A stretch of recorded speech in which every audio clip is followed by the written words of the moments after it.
Hey y'all, I'm Amanda, the Ever Hopeful Gardener, and today I'm going to show you my 3 favorite ways to support my tomatoes during the summer, and I'm going to share with you 4 ways I absolutely can't stand.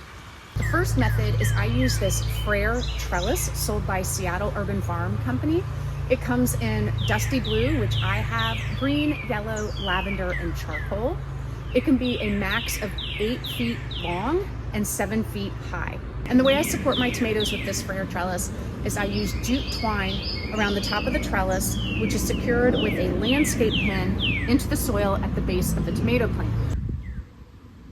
I then use these compostable tomato clips, also sold by Seattle Urban Farm Company.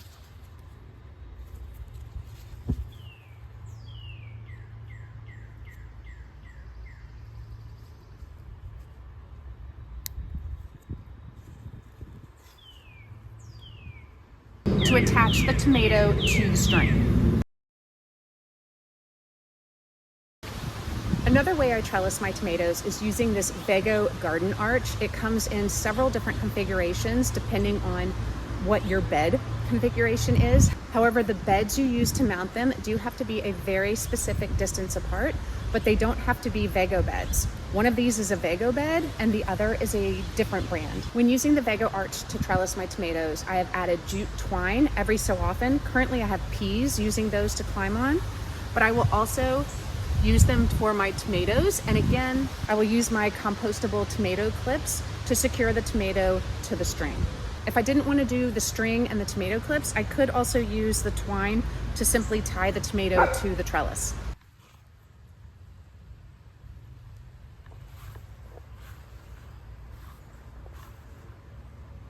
My favorite way to support my tomatoes are these black tomato cages. And what I love most about them is how sturdy they are and the fact that I don't have to do anything. I don't have to use string, I don't have to use tomato clips. They are tall enough to handle my indeterminate tomatoes, which in the South for me get extremely tall.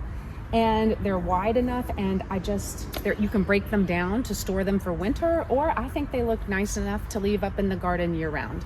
They no longer sell these specific tomato cages. However, Gardener's Supply sells something called the Large Titan Tomato Cage, which is extremely similar, and I've talked to other gardeners that own them who swear by them. If I needed to replace any of these, those would be the cages I would purchase. One year I used horse fencing to tie up my tomatoes, and I didn't love it because I could not get the horse fencing tall enough to completely support my indeterminate tomatoes. My indeterminate tomatoes grew up over the top of the horse fencing and then flopped over and ended up like breaking and just not doing well.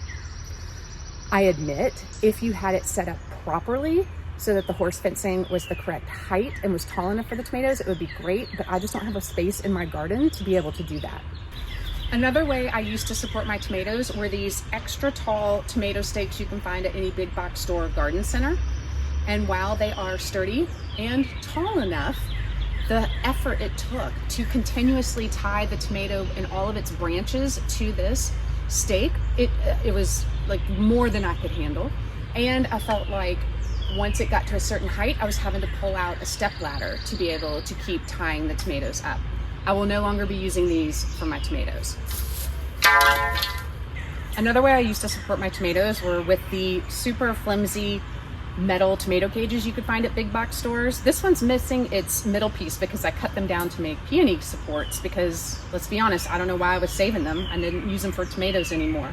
I even one year attempted to put a second cage. Well, I didn't attempt it, I did. I put a second cage upside down on top of the bottom one and zip tied it. But it looked terrible, and in big storms they were still so flimsy that with the weight of these super tall indeterminate tomatoes, they would fall over. So no more flimsy tomato cages for me. And the last method I've tried using to support my tomatoes is the famous Florida weed. I get that this might work for some people. However, I put some T-posts or U-posts in the ground, pounded them in real sturdy, and then used twine or garden string to create the Florida weed. I don't know if everybody else is using better string than me, but the twine and string I use does not stay taut enough to support the massive weight of these tomato plants.